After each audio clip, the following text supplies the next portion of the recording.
Right, picking back up, documenting segregation. Few magazines disseminated the American dream as widely as Life. After World War II and into the 1950s, the good life portrayed between its uh, pages was not inclusive of all Americans.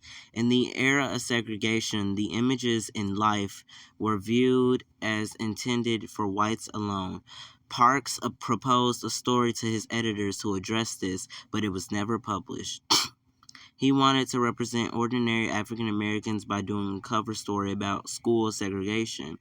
He would travel to his hometown of Fort Scott, Kansas to find and photograph 11 of his former classmates. Life gave him the okay, and Parks returned to the Midwest for the first time in 23 years. Parks found that most of his classmates had left, part of the Great Migration. The photographs were rediscovered in the MFA archives in Boston and exhibited for the first time in Gordon Parks' Back to Fort Scott. We have Outside the Liberty Theater, and then we also have Segregated Playground. After Fort Scott, Parks followed his peers north, St. Louis, Columbus, Detroit, Chicago. He tracked down old classmates and interviewed and photographed them, making sure to highlight not only their struggles but also their successes. The lives of classmates, 6 girls and 5 boys, who graduated from the segregated Plaza School in 1927 and what was then a town of 10,000 people, present a miniature snapshot of African American aspiration and struggle in the years before Brown v. Board, or the Civil Rights Movement. Bert and Pauline Collins in Detroit, and we also have Earl Collins and his daughter, Doris John, in St. Louis. We have Donald and Carrie Betty with their son. All right, pause to read that little excerpt, by the way. We have Tenement Dwellers, Chicago, Illinois. Pause to read that excerpt. All right, and we have his Alabama series about the segregated South. We have Mrs. and Mrs. Albert Thornton. We have Andrea Tanner and her grandmother window shopping, Mobile, Alabama. We have more pictures of segregation.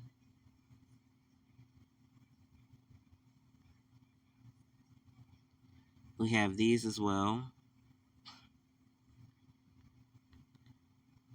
We have the photograph of Essay. This is when he went to Latin America and he photographed the poverty that was going on. So we have Freedom's Fearful Foe, Poverty, and read the excerpt. Pause to read it. We have Flavio da Silva. Parks met Flavio climbing up a hill with a tin of water on his head, filthy, dirty, wheezing, and extremely thin. Parks described Flavio as looking like death all over with sunken eyes and jaundiced skin. But Flavio gave Parks a smile he would never forget. Flavio and his family became the centerpiece of Parks' story on poverty in Latin America. Flavio was the oldest, and his mother was expecting the 9th child. His mother washed clothes and his father sold kerosene and bleach, making $20 a month. The family lived in a one-room shack with 20 boxes, 1 bed, and a crib. The family subsisted on rice, beans, coffee. Flavio had asthma, and that was a picture of him after an asthma attack. After the June 16, 1961 issue was published, readers raised $30,000 to help him. Flavio came to the United States to be treated at the Asthma Research Institute and Hospital in Denver, Colorado, where he stayed 2 years and grew to be a healthy boy. But Flavio had to return home. right? And this is Flavio, grown up. And then they have Flavio da Silva Siva, photographed as a boy in Brazil's favelas on the images that outraged Gordon Parks' 1961 images of the favela dweller. Flavio for Life magazine on display at current Getty exhibit sparked a media spat between Brazil and the U.S. Da Silva tells the Times what the series meant to him. And you can pause to read that. Right, and then we also have documentation of the Fontenelle family. In March 1968, Gordon Parks published a portrait of an African American child with disheveled clothes. In life, his lips were swollen and cracked from eating plaster in a futile attempt to ward off hunger. His eyes were plaintive and haunting. Richard Fontenelle was too young to understand, but he and his family became the faces of urban poverty for millions of Americans. The photo essay changed Mr. Fontenelle's life and the lives of every member of his family forever.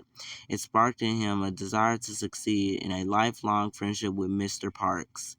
3 days after the show opened, Mr. Fontenelle died of a heart attack. He was 48 years old. Yet his life was the triumph savored.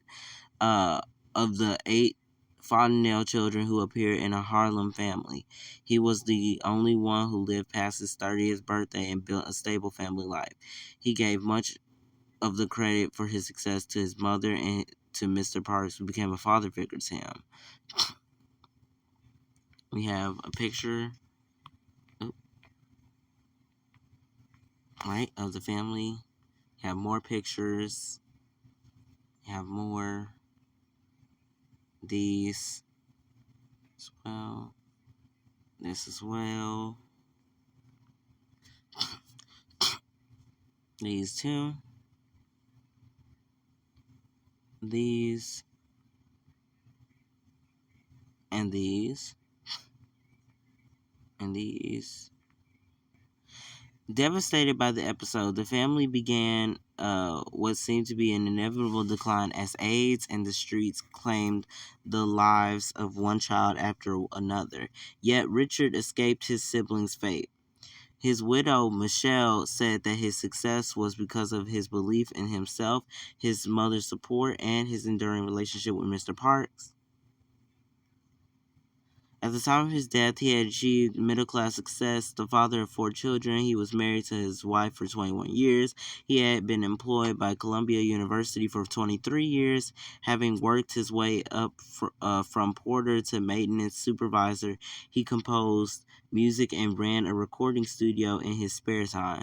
Though he vowed to never be a statistic like his siblings, a young victim in life photo essay, he remained proud to be a Fontenelle. You know, my family was in Time Life magazine. Michelle recalled him telling new friends, even though all the adversities and negative sides to the story, it didn't matter to him. It was just, this is my family, and this is how we lived, and this is where we come from. But this is where we're going, and this is what I'm doing in my life now, and that's on periods. Documenting the 1960s to 70s. We have this.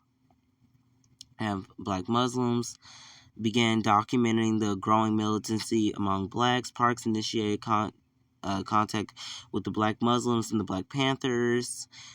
Parks worked these assignments because white reporters were denied access, but his objectivity was often questioned because he was black. Parks approached the Nation of Islam through Malcolm X.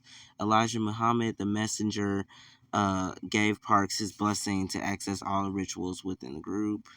We have Malcolm X photos. We have Black Muslim rally, and we also have head Ethel Sheriff, head of Nurses Division, Muhammad Ali. We also have Parks covered the Black Panthers in 1969. The group was under intensive surveillance by the police and FBI, with the police raiding Panther headquarters and homes all over the country. Huey Newton was serving 15 years for killing a policeman. Bobby Seale was in prison. 21 other Panthers in prison in New York and Chicago. 14 policemen shot up an apartment, killing Black Panther leaders Fred Hampton and Mark Clark. Watts, 1967. Black Panther headquarters, Eldridge and Kathleen Cleaver in Algeria. Right, Revlon Cosmetics. Alright. A pioneering Black filmmaker. Pause to read that because we're on 10 minutes. The Learning Tree and Boy and June Bug. Alright. Pause to read that. And this. And then we have Shaft. Period.